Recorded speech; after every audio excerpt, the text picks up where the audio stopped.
ह्यवरं कर्म बुद्धियोगात् धनञ्जय बुद्धौ शरणमन्विच्छ कृपणाः फलहेतवः।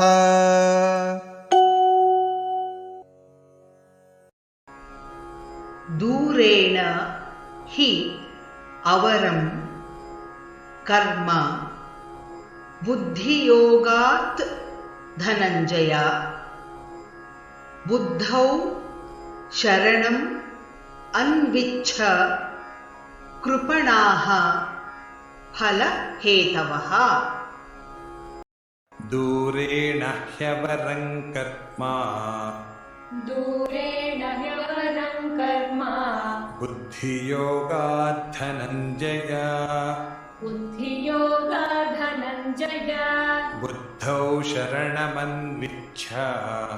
बुद्धौ शरणमन्विच्छ कृपणाः फलहेतवः। दूरेण ह्यवरं कर्म बुद्धियोगात् धनञ्जय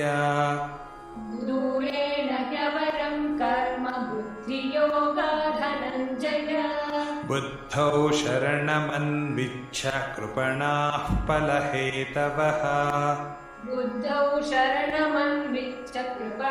फलहेतवः।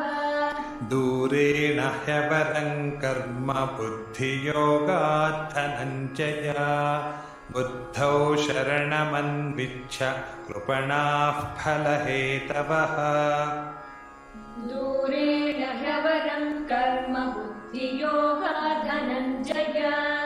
बुद्धौ शरणमन्विच्छ कृपणाः फलहेतवः।